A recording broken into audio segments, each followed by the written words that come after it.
Hello, my name is Becky Desjardins. I'm the Senior Preparator here at Naturalis Museum. I'm going to give you a tour of our 200-year exhibit, Priceless Object. This exhibit was put together to celebrate our birthday. We're 200 years old. The collection was started by William I in 1820, and through expedition and acquisition has grown to 42 million specimens. We chose 25 of our favorites to be in this exhibit. Many of these objects are really old or really fragile and have either never been on exhibit or not in a really long time. I'm going to talk a little bit about the challenges of putting together an exhibit like this as well. But in the meantime, let's step into the treasure chest.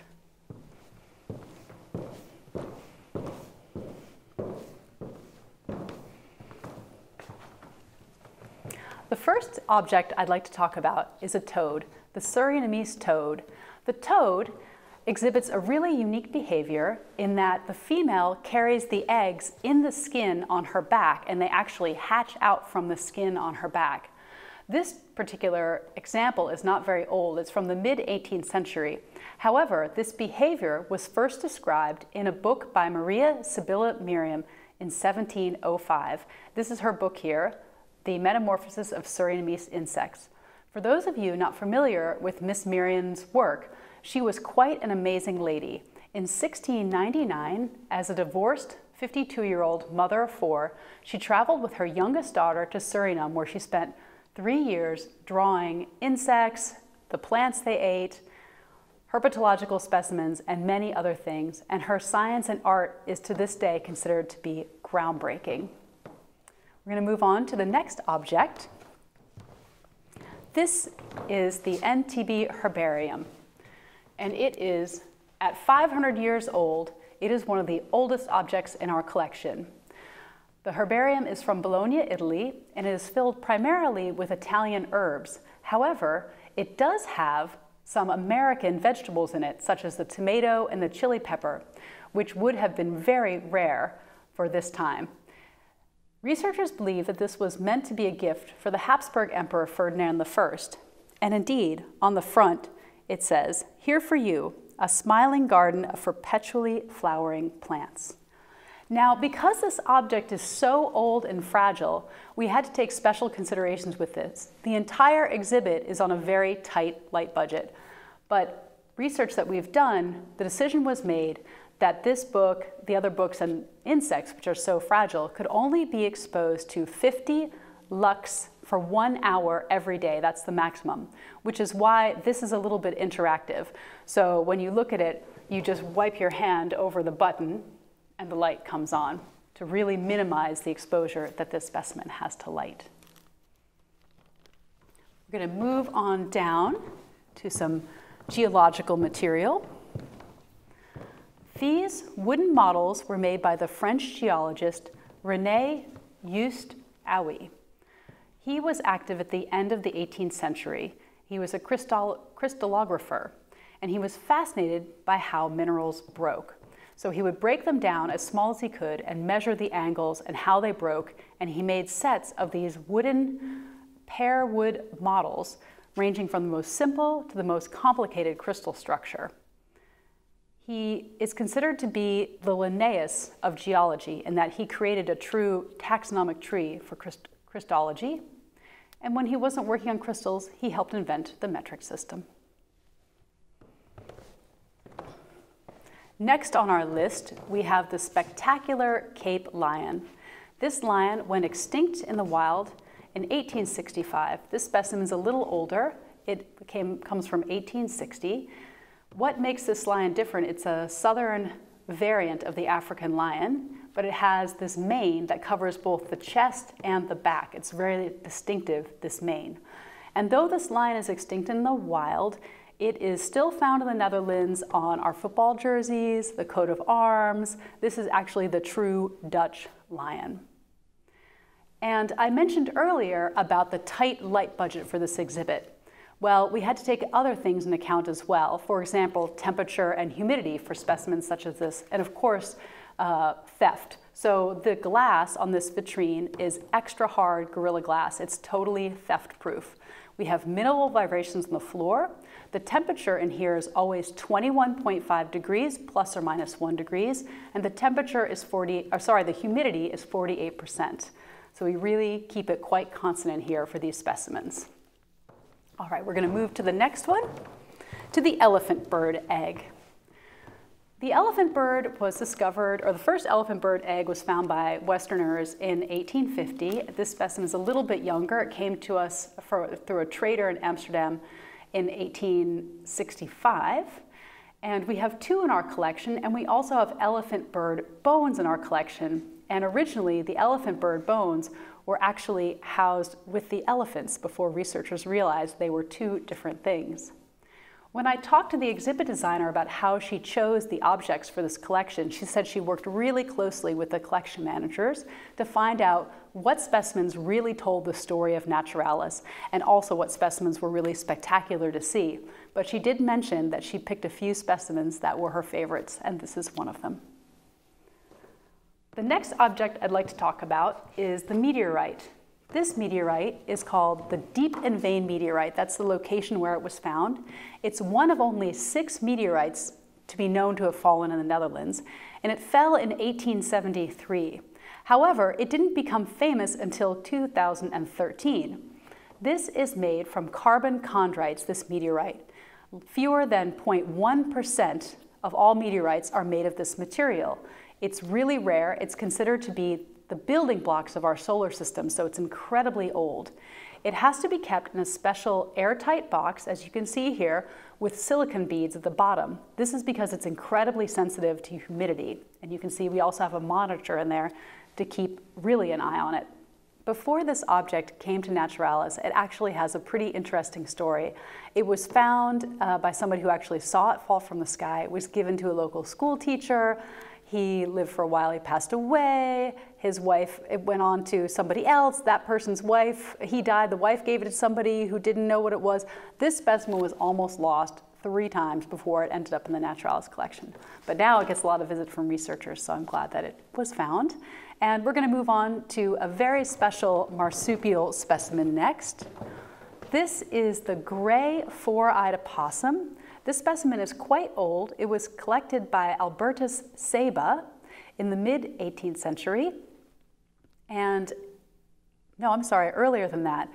And it was collected in South America. He was a pharmacist who did a lot of collecting. And after he died, Linnaeus came and looked at his collection and described this as a type specimen. A type specimen means that this is the first of its kind to be described for Western science. And this isn't the only object in our collection that was described by Linnaeus. He also visited the herbarium and described some plants there as well. One thing I'd like to mention about this marsupial, you can see that he is in a jar of alcohol. One of the requirements is that when we have alcohol in an exhibit, first of all, we can only have so many liters, and second of all, we have to have an empty basin below the specimen in case the jar breaks. This particular vitrine was designed with an empty basin that actually runs the whole length of it, just in case we have a real calamity. And who knows, maybe we can reuse this vitrine for future exhibitions. I'm going to move on from this type to another really interesting type. Here we have a Japanese spider crab. This was not described by Linnaeus, but by the very first director of the museum, Konrad Jacob Temminck.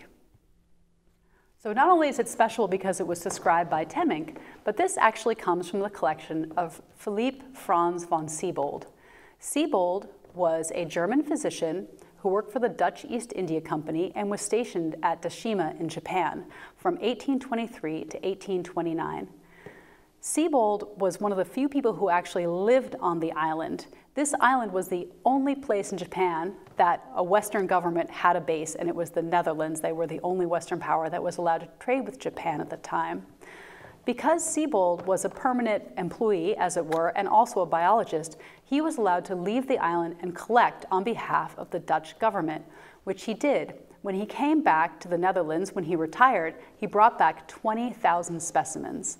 They got a lot of visitors these days, both from the Netherlands and from Japan. And Siebold himself is very famous. In Japan, he's in TV shows and written about in manga comics.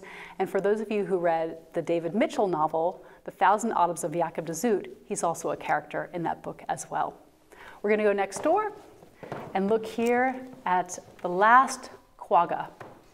This quagga is the very last one to live. It died in Artis Zoo in 1883. This is a subspecies of the plains zebra, and it was persecuted by colonists to South Africa who believed that it was competing with their grazing animals. They were brought to zoos in Europe, but unfortunately they did not breed well in captivity and they went extinct. Currently, there is a program trying to bring it back through selective breeding, and they have been able to bring back the distinctive brown color, but this for now is the last one. We're going to move down a little bit further to these two jars. These fish were collected by Dutch military physician and famous ichthyologist Peter Bleeker. He collected from the Dutch East Indies while he was stationed there at the end of the 18th century, and he collected and drew over 2,000 fish. And before he died, he was working on an atlas of the fish that he collected, and he completed 8 out of 14 volumes. He was a very busy man. He did his own illustrations, and he actually, in addition to these atlases, he wrote 600 articles about the fish that he had collected. After his death, his manuscripts were purchased by Naturalis in 1920, and since then, the rest of the volumes have been published. And then here we have a really special object. This is one of the oldest butterflies in the collection from the Peter Kramer collection. He was collecting on behalf of the Dutch Scientific Committee for Natural History, which was active with the Dutch East India Company. And he described over 1,600 insects, including this one from Borneo. So Peter Kramer's collection after his death was broken up, but after a merger of different Dutch museums in 2011, the specimens were reunited here at Naturalis. So now we're going to step out to a freestanding vitrine. What happened when we designed this exhibit? It was, of course, done before COVID came, and the idea was we want visitors to feel like they are really in this sort of treasure chamber. It's really special. This room isn't very big, but the original room we had was even smaller, and with COVID regulations, we could only fit in 2 or 3 people at a time. And it takes so much time to go through the exhibit that it really became a visitor services nightmare because we had such a long queue. So we had to expand the exhibit, and we also put in this freestanding vitrine outside, and that's where we'll go to next. So the next object I would like to show you is the key collection from Franz Jungen. These shells were collected on Java in the mid-18th century. They were collected, there are 940 of them in total, both fossil and modern mollusks. They were brought back to the museum where they were promptly lost for 30 years. When they were rediscovered by the director Karl Martin, it became the starting point for a research program which is still going on. This key collection is used to identify shells throughout Southeast Asia, even now. And there's one final object that we'll look at, which is just on the other side. A very special drawer of insects. This drawer of insects was collected by Jewish entomologist Emanuel Speyer during World War II when he was a prisoner at Westerbork camp in Germany and de Schafelaar, which was an internment camp here in the Netherlands. He collected with the help of Naturalis researchers who supported him by giving him pins and paper and the other things that he needed. And because he was an entomologist, he was put to work helping with pest outbreaks among the prisoners. Happily, he survived his internment, and after the war, he wrote this quote about his time collecting in the camps. Quote, "Our wonderful field of entomology, in this special case, has once again demonstrated its ability to further enhance our lives in even the most challenging of circumstances, if only we are willing to exercise that study with dedication and love." Well, that is all the stories that I have for you today. I don't have time to show you the auk, the Darwin finches, the dodo, all the other things that we have in this amazing exhibit. Happily, you can still see these stories yourself. We produced an amazing book to go along with the exhibit. that has hundreds, I think 300 stories about all the amazing things that we have in the collection, all the objects. And it's only in Dutch. However, online it's in English. So I encourage you to pull up a chair, start up your computer, go to naturalistopstukken.nl, get a cup of coffee and a piece of birthday cake, and help us celebrate 200 years of science in the Netherlands. Thank you so much for your time, and thank you to Matthijs, Kim, and Georgia for your help making this tour.